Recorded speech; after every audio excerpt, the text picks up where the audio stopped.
Hey guys, we're here at this house again today. We're going to pretend like this is an initial service. One of the first things that I would do on that initial service is to install termite monitors, ones like this. Most sellers will come and they'll sell one of these as part of a ongoing monitoring system. It's worked pretty well.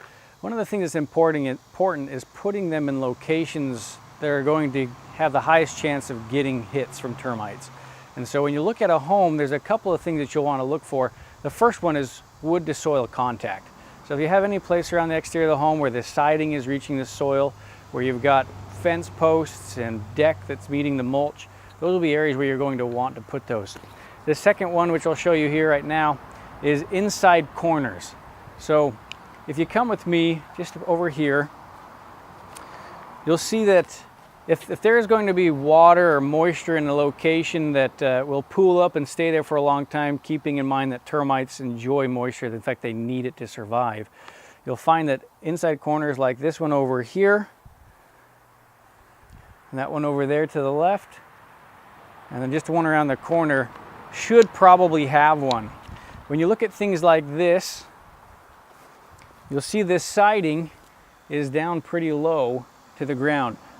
Unless you're prepared to crawl around on your hands and knees and lay down on your stomach, you might not see any termite activity that's behind here. So in my mind, I would consider this a pest or termite conducive condition. That's how we'd call it. And so I want to put a termite monitor as close as I can to the foundation wall, that in the event that there are some in the area, they'll chew into this piece of wood and they'll reveal themselves during the top of one of these. So just to show you what this looks like and how to install one, this is all that it is. Just a piece of cardboard, something that termites will chew into, and they'll come and eat this. So in the seasonal services, when you come out for your quarterlies, we just pop the top off, take a look inside, see if there's any mud tubes or white termites moving around. That's a pretty good idea, a pretty good way of identifying the activity there. Installation is pretty easy. All you do is you take the blunt edge or the blunt end of this stake, push it in at an angle until it pops. That's all it takes. This flat surface will go against the flat side of the house. Now this home is a little bit challenging because they've got these paving stones around the edge of it.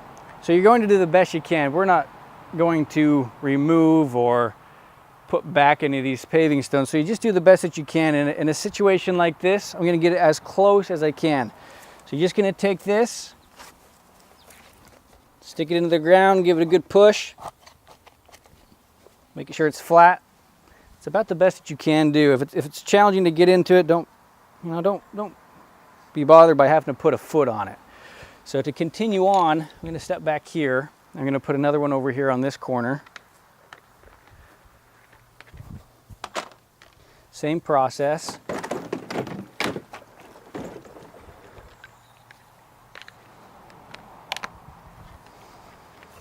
Right back in here.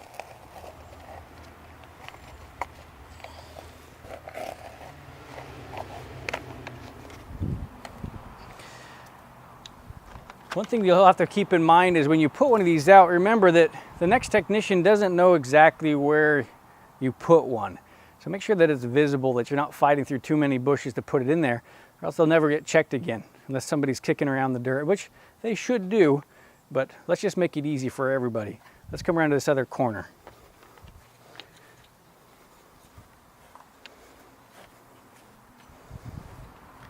This is probably not a location where we can install termite monitor just because how far away it is. It's kind of in a visible area. But what I want to do is I'm going to put one right here by the front door. There's a couple of locations around the perimeter of a person's home that tend to get termites a little bit more often than others. One of those is right behind a porch or underneath a slab of cement. They need that moisture to survive. They can get close to the surface where it's easy to dig and burrow and make their nest.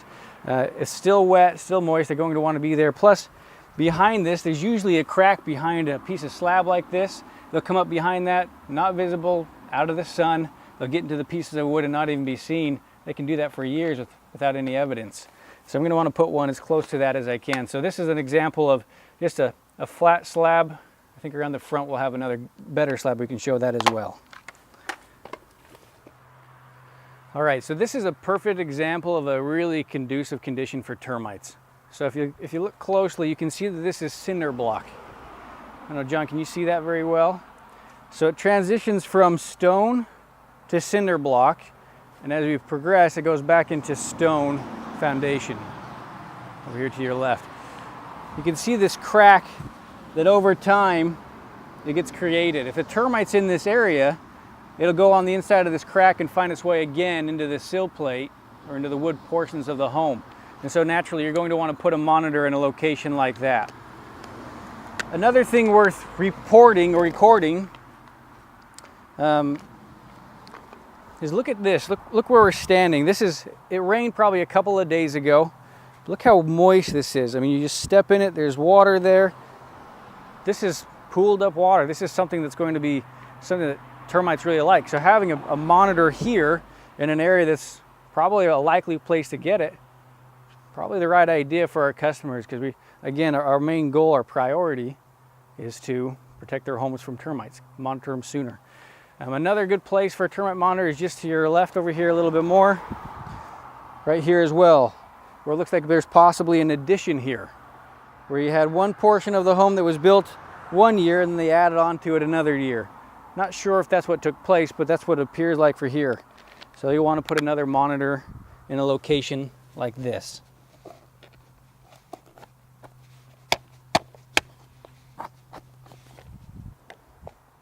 All right, so the last place that we're going to put your termite monitors would be here around the front of the house.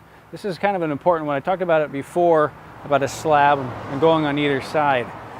When you look at this slab, you'll say, well, let's see, what side do I want to put it on? Do I want to put it on the right or the one on the left? And there's a couple of things that make me decide which one is right. So the left makes sense because it's kind of easier to see, easier to get to. But then you look over here to the left and you've got this fence that's wood to soil contact. So when you're judging which side to put it on, you don't need to put it on both sides, but at least one. I would choose this side here because of that wood to soil contact. The odds of them being on this side is going to be greater than on the other side. So I'm just going to install this one on this side.